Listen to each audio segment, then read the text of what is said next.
দেশের বিভিন্ন জায়গার আরো কিছু খবর নিয়ে এখন একটি ডেস্ক রিপোর্ট দেখুন।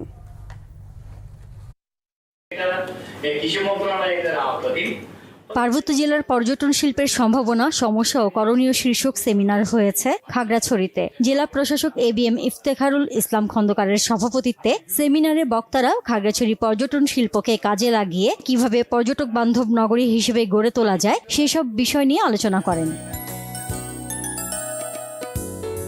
3 দিনব্যাপী ফল মেলা শুরু হয়েছে কিশোরগঞ্জে। মেলার উদ্বোধন করেন জেলা প্রশাসক ফৌজিয়া খান। ঝালকাঠিতে জেলা প্রশাসক কার্যালয় চত্বরে 3 দিনব্যাপী ফল মেলার উদ্বোধন করেন জেলা প্রশাসক আশরাফুর রহমান।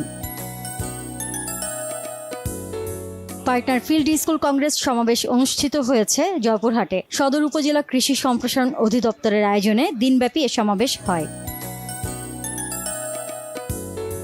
টাঙ্গাইলে 1623 শিক্ষা প্রতিষ্ঠানে একযোগে বৃক্ষরোপণ কর্মসূচির উদ্বোধন করা হয়েছে। শহরের কোদালিয়া সরকারি প্রাথমিক বিদ্যালয় মাঠে এই কর্মসূচির উদ্বোধন করেন জেলা প্রশাসক শরীফা হক।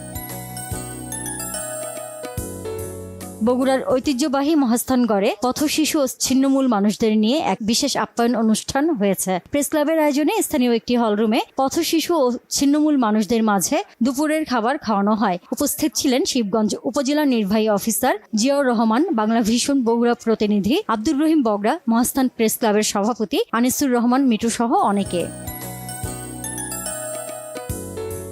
যমুনার ভাঙন প্রতিরোধের দাবিতে জামালপুরের ইসলামপুরের শিলদহ এলাকায় মানববন্ধন করেছে এলাকাবাসী। এতে বক্তারা সংশ্লিষ্ট কর্তৃপক্ষের কাছে ভাঙন প্রতিরোধে দ্রুত পদক্ষেপ নেওয়ার দাবি জানান।